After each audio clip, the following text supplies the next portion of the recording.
Something was wrong. Uzi knew it. She could feel it. Okay, maybe not literally, the emo drone conceded as she marched through the corridors with purpose. But I've seen enough movies to know that problems like this don't just sort themselves out. What problem, you ask? Why, the murder drone problem, of course. You know, robo-vampire sent by J.C. Jensen in space to stop the so-called AI uprising on Copper 9. A planet that they themselves blew to hell and seem to have absolutely no interest in ever returning to, but whatever. Super fast, super strong, super scary, packing enough firepower to wreck entire armies? Yeah, those. They were a plague upon the land, slaughtering indiscriminately and with a level of brutality that would make you think every kill was personal. But no one had ever done anything to them. One day the workers were living peacefully, rebuilding society in their own image. The next, tens of thousands were dead. Society had been packed up and moved into various bunkers and shelters across the planet, and Copper 9 was effectively ruled by winged tyrants. Yeah, they were a problem. You see, in the last few months, there'd been a shift. No more nightly probes of the bunker's defenses.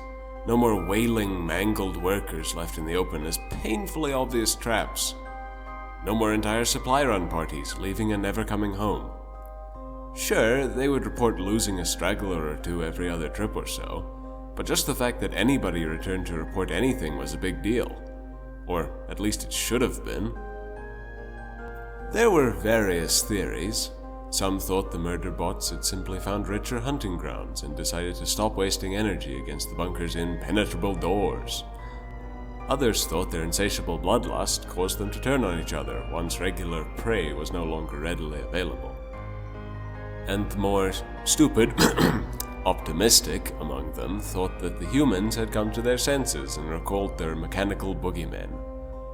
But regardless of what anyone thought, the one thing they all had in common was that no one wanted to look a gift horse in the mouth. As per usual, Uzi was different.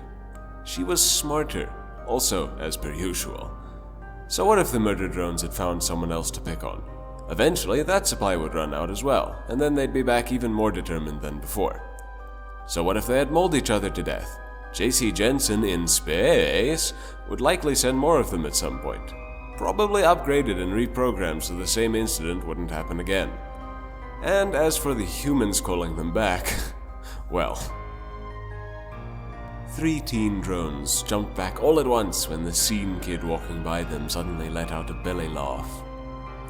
Jesus, torque-wrenching Christ, the male drone wheezed while clutching his chest.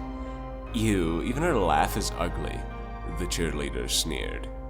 I'd say she has a screw loose, but that implies she has ones that aren't, the other cheerleader scoffed. Uzi paid the rebel no Bite me! Uzi paid the rebel little mind, as thoughts of dead murder drones danced in her head. They can sit around dumb and happy if they want. I'm not gonna be a good little victim, she thought, smirking at the comforting weight of the sick-as-hell railgun, working title, strapped to her back. While she was thankful that her little mishap earlier hadn't killed anyone, especially herself, it was also quite disconcerting. If the power cell didn't have enough oomph to take out a teenage worker with a point-blank critical failure, what hope did it have against a vamp bot? No.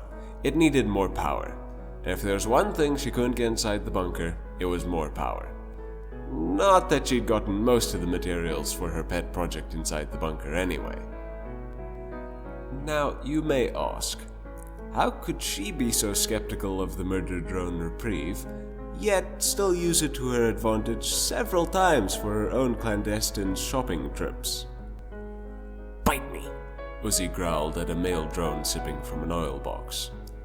The blue-eyed drone looked around briefly, saw that no one else was around, then pointed at himself with confusion written all over his screen. But I didn't even say anything.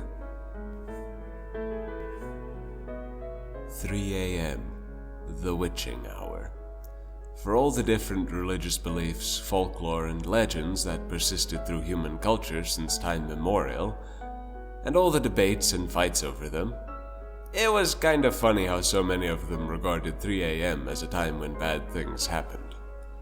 They would tell you to lock every door and window, put your protective trinkets in place, pray to your deities, and for the love of all that was good and holy, do not go outside. But what kind of self-respecting mess of angst and emotional instability would follow such generally good advice for staying alive? Alright, just have to go in, snag the power cell, and sneak right back out, Uzi muttered to herself, slinking out from behind a surprisingly intact car. The other runs were on easy mode. This is just normal, nothing to it. Now, if only she could actually convince herself of that. Sure, she had skirted around the corpse spire before, even got within rock-throwing distance, if only by mistake. But tonight, she was not only getting closer than anyone ever had, she was going inside it. Ground Zero, Murder Central, the belly of the beast. She could only hope that last one didn't end up being literal. Uzi made her way slowly and not very quietly to the entrance of the drone-made cave, cursing the heavy boots she normally adored for the first time in her life. Even with the wind howling outside and blowing through the various openings in the spire to create some truly unnerving noises, it was the crunch of the snow under her feet that made her cringe with every step. I feel like I'm ringing the dinner bell, Uzi thought, carefully stepping over a severed arm that didn't look nearly as old as she would have liked. It might have even belonged to the original owner of the part she was searching for. While she still thought of her fellow drones as wimps and cowards for doing nothing about this existential threat posed by the oil suckers, Uzi knew that not everyone was happy to wait for an inciting incident. There were those, like her, who had both the desire and know-how to fight back. Brave bots who took on death itself with nothing but homebrewed weaponry and guts. Guts that ended up all over the ground. But at least they tried, and it was their valiant efforts that would be the key to her success. Where they had failed was in the planning stages, as they thought that since the murder drones operated at night, they must power off during the day. So of course that was the perfect time to obliterate them in their sleep. A solid idea, but clearly one that never worked. Uzi suspected it was because they nested together, meaning that you had one shot to take them all out at once. Otherwise, the world's worst handicap match awaited you. Such was the fate of those who'd come before her, and though their remains were trashed and scattered, their weapons seemed to have been left where they fell. In her previous outings, she had spied some kind of pneumatic cannon, a possible flamethrower, something that looked like a homemade plasma cutter, and one that drew her attention the most. A railgun. It was a bulky, primitive thing. Probably just a working prototype, really. But no doubt it packed a serious punch. And wouldn't you know it, Uzi also spotted the dull green glow of a nice, healthy power cell coming from it. Either the murder drones didn't know, or more likely didn't care that the weapon wasn't fully disarmed. After all, it had failed to kill them, so what did it matter? That arrogance is gonna come back to bite you, the purple drone mentally cackled as she finally caught sight of her prize. It took a bit of doing, but she soon got the cell free from its connections and cradled it gently in her hands, chestplate swelling with pride at a job well done. Her ego as well, seeing as how she not only retrieved it from the heart of No Drone's land, but had correctly guessed the model and class from a distance and wouldn't need to further modify the sick-as-hell railgun. Then, as if the universe was telling her to check herself, a sudden rustling noise wiped the smirk from her face and made her eyelids go hollow. She whipped around, only to see a dark mass of fabric, maybe a tarp, that had been dislodged from somewhere by the wind and was now stuck on a piece of debris. After a few seconds of staring in abject terror, Uzi slipped behind a massive engine block and unslung the railgun from her back. Screw waiting until I get home. We're doing this now, she thought as she slammed the new cell in much harder than intended and made short work of the connectors despite her shaking hands. But she hesitated to power it on, as she had no idea what kinds of sensors the murder drones had. Considering they were designed to hunt other machines, they were probably very sensitive to electromagnetic fields. If that was the case, something like a fully charged railgun out in the open would be impossible to miss. Almost like the sudden darkening of the spire as something flew overhead, briefly blocking out the moonlight. Uzi would have let out a very un-Uzi-like squeak if she wasn't too terrified to even breathe.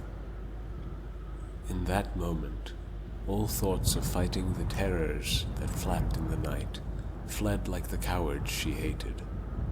They were instantly replaced by the things she'd heard about how to survive a murder drone encounter. While a disturbing amount of it boiled down to, be faster than your friends, there was some genuinely good advice from the rare survivors. They mostly hunt from the air and don't bother to go to ground unless prompted, so take cover and hide until they move on. If you absolutely must move, stay low and close to buildings and other large objects, and cover yourself with something to break up your outline from above to make it harder for them to tell what you are at a glance. Move slowly in the open, quickly under cover, but never run. They are hyper-focused on movement and rhythmic sounds, like footsteps. Following these words of wisdom, Uzi made her way out of the spire at a snail's pace, crawling between chunks of debris and doing her damnedest to ignore everything in her coding screaming at her to leg it. She even took the extra step of covering herself in snow to look less like an intact drone, though her natural heat output was quick to melt it. But after what felt like aeons, she was finally back out on the street, and quickly spotted 3 cars stacked on top of each other, and climbed through the window of the bottom one to hunker down under the steering wheel. This got way too real, way too fast, the purple-eyed drone thought, beads of digital sweat running down her visor. I'm probably gonna be stuck here till morning. Damn murder drones! Why couldn't they wait until I was ready to kill them?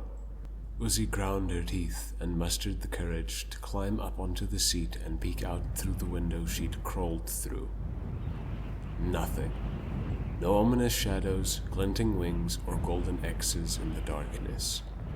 Just the usual snow, wind, and general desolation. That, and an oddly familiar black tarp, stuck on the barely attached back bumper of the car. If she had real hair, it would have been standing on end. Though the wind drowned it out somewhat. It was so close that she couldn't help but hear it. The sound of metal sliding against metal. Slowly, carefully, as if whatever was doing it was trying to be quiet.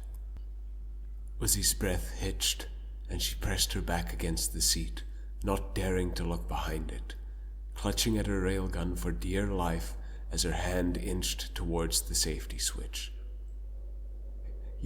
You're right behind me, aren't you? The question came as a shuddering whisper she desperately hoped wouldn't be answered. A beat of silence, then a feminine giggle, and all hell broke loose. Uzi dove into the passenger seat just in time to avoid the 3 knife-like claws that pierced through the fabric right where she had been. She then spotted a neon yellow glow from the corner of her eye and rolled, flattening against the backrest. The murder drone stinger still scored a lucky hit, piercing through her right hand and pinning her to the seat cushion. The monstrous machine let out a victorious laugh and revealed itself to get a good look at its prey, fangs bared, saliva dripping, and the signature golden X illuminating the entire cabin, along with the 5 lights arranged like an ornate headband atop its silver locks. Before this night, Uzi liked to think that her first encounter with a murder drone would be a masterclass in badassery. It would come at her, all fangs and claws, and she would stand her ground unflinchingly. It would pause in its tracks, having never seen something so cool before. She would throw out a world-class one-liner, further flabbergasting the enemy before vaporizing the beast, and announcing to all of Copper 9 that the hunters had officially become the hunted. But in the split second that she and the beast made eye contact, all she could do was scream. So imagine her surprise when the creature reached for her and her body moved, kicking its claws in just the right way that they severed its own tail and lodged themselves in the car's center console. Her legs then kicked up of their own volition once again, rolling her backwards into a handspring that ended with her perfectly threading the needle through the passenger window and landing outside the car in a fighting stance straight out of one of her favorite shows. "Whoa!" Uzi murmured as she stared at her own hands in amazement. "And they said pirating all that anime was useless." It was then that she realized she'd left her railgun behind, and that she was very likely now dealing with at least 2 murder drones. No amount of downloaded combat skills would save her now. But that didn't mean she wasn't going to try. So when that golden X rose from the shadows inside the car and the murder drone pulled itself through the window like an oversized spider, Uzi stood her ground.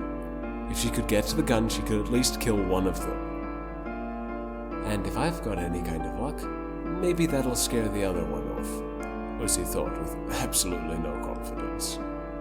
"Thank you for holding still," the monster suddenly spoke as it slowly creeped forward, claws literally twitching in anticipation. Holy crap, it talks. Uzi stared, dumbfounded by this new revelation. "Yes, she does," the larger drone hissed. It was only then that Uzi noticed her rather curvy chassis. "Why is she built like that?" Uzi mentally shrieked. Sure, being stupidly attractive fit with the whole vampire theme, but still. As if sensing that her praise guard was down, the fembot pounced, claws splayed out for a full-body tackle. But somehow, some way, the worker still managed to react in time, throwing herself down to slide right under the attack. The predator hissed in annoyance, halted her momentum by digging her claws into the frozen ground, and lashed out with her tail to trip the drone up. But once again, Uzi's body responded on its own, tucking and rolling, then leaping through the car window. And in the scant second it took for the murder drone to close the gap and rip the car door off its hinges, it was met with the terrifying glow of a fully charged railgun. "Bite!" Unlike in her fantasies and just about every movie she'd ever seen, the bad guy had no respect for catchphrases. Before she could even put her finger on the trigger, the murder drone's claws wrapped around the barrel and yanked the thing right out of her hands, throwing the weapon behind itself without even pausing to admire it. "You tried." The predator let out another unhinged giggle as it moved in for the kill, only to be stopped dead in her tracks by the stack of cars shuddering as something came down on top of it, the bottom one actually caving in a little from the force of the landing. Uzi froze, hoping against all evidence to the contrary that this was the most detailed and horrific nightmare she'd ever had. But the weird thing was that the murder drone reacted in the same way. The X disappeared from her visor, replaced by hollowed eyelights, and her claws retracted into her forearms to be replaced by normal hands. She backed up slightly and ever so slowly looked up at what Uzi could only assume was her fellow oil sucker. I'm sorry, it's just... Uzi couldn't believe her ordeals. Was the murder drone stuttering? We can't find anything. It's been 4 days and we're running low. The fembot pleaded, her voice getting more desperate with every word. "Just this once, just one worker, please," and she was interrupted by a deep, rumbling growl that caused the entire stack to vibrate and her to physically flinch. I'm sorry, if I had any other choice, I wouldn't be here." She was once again interrupted, this time by the bodies of 2 long dead but mostly intact workers landing in the snow at her pointy feet. The murder drone looked back and forth between the bodies and whatever was up there a couple of times, then took one last look at Uzi before snatching up the bodies and launching herself into the air. Uzi blinked owlishly, her processors nearly overclocking in an attempt to make sense of what she had just witnessed. But at least she was only dealing with one murder drone again. One that apparently scares the bolts out of the other ones, so is that really any better? She thought with a grimace. The answer seemed to be a resounding no, when the metal around her started to groan, the stack's weight shifting as the thing up top moved around. She spotted her railgun where the fembot had tossed it, thankfully unbroken. But she would have to cross about 20 meters of open ground to get it, so it might as well have been on the moon. But that didn't mean she wasn't going to try. I wouldn't advise it. An exceedingly dry male voice suddenly spoke from directly behind her. Oh, of course you wouldn't, Uzi replied, her voice so high and shaking that it didn't even sound like her anymore. But being a rebel is kind of my thing, so... She tried to move, but before she could budge even a millimeter, a firm pressure appeared on top of her head, and 3 claws slammed down in front of her screen like prison bars. Your thing almost got you killed, so maybe it's not something to brag about, the voice drawled. My thing almost got your friend killed. Uzi's words died in her throat when the pressure on her head increased just slightly. Curse my need to get a last word in. Not my friend, the voice grunted. But that's what I mean. I bet your thing made you drop that one-liner instead of just shooting. Oh, you heard that? Strange logic, saying bite me to something literally designed to eat you. That was the point. It was ironic, Uzi pouted. Sounded like tempting fate to me. She got the distinct impression the owner of the voice shrugged. Oh, bite me. The worker went default aggressive, momentarily forgetting who/what she was talking to. She was quickly reminded when her vision was suddenly filled with a neon X, and the maw full of razor-sharp teeth snapped shut right in front of her face. Careful, the murder drone purred, looming over her through the window. I might consider that an invitation, and take you up on it. The inability to piss yourself is a weird thing to be thankful for, but I am. Uzi gulped nervously, trying her best to stop the full-body shakes rattling her chassis. The X on the vampbot's screen disappeared, replaced by 2 golden eyes currently giving her a deadpan stare that gave her teacher a run for his money. I should probably let you take that home as a lesson, but want to fix that hand before you lose it? The male drone said, nodding towards the girl's still melting right hand. How did I forget about that? Ow, ow, ow! Why does it only hurt when I'm looking at it? Adrenaline's a hell of a program. The male drone sounded like he was stifling a laugh, but he was hard to read even for someone who wasn't socially inept. By choice, of course. How do we fix it? Uzi asked, silently patting herself on the back for staying relatively calm in the face of the exact thing that had taken her mother. Our saliva switches the nanites to repair mode, the murder drone replied.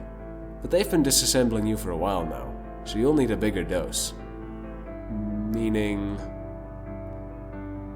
I could spend a minute or 2 drooling into a cup so you can dunk your hand in it, or... The killer grinned and opened his mouth wide, fangs wet and gleaming in the neon purple of her hollowed eyelids. He had just started to chuckle when a hand jammed itself into the back of his throat, and he closed his mouth around it on reflex. Uzi hadn't meant to do that. Those steel-shredding fangs triggered something that caused her to ball up her fist and let it fly, and she was sure she was about to lose said fist, with the rest of her appendages soon to follow. She squeezed her eyes shut and waited for the inevitable.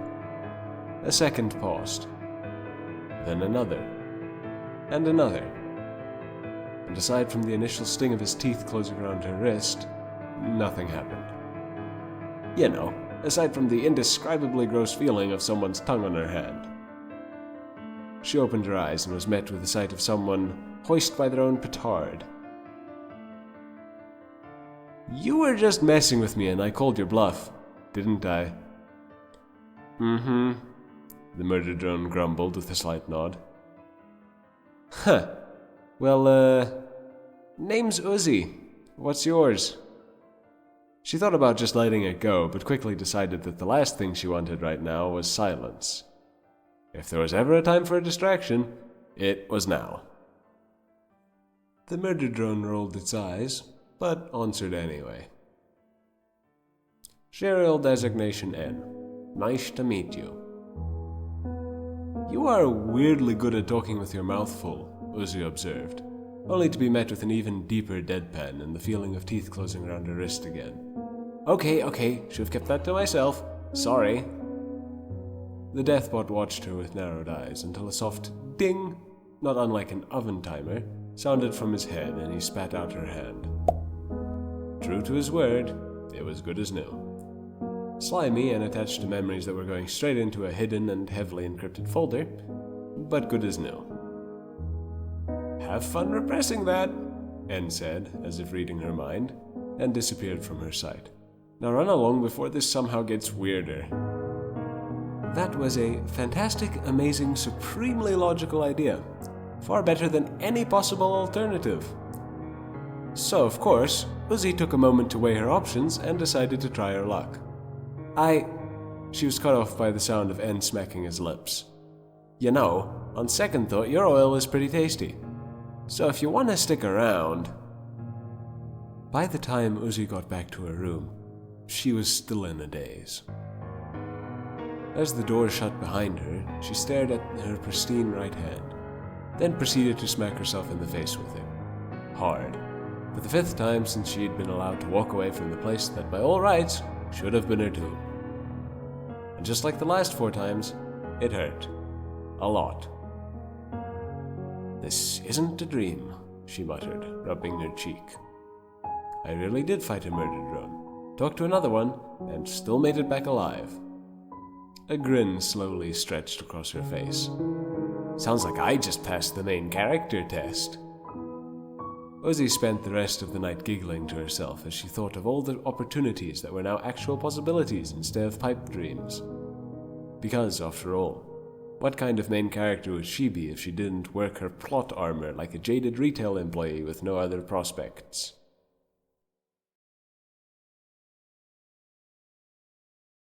The killer grinned and opened his mouth wide, fangs wet and gleaming in the neon purple of her hollow...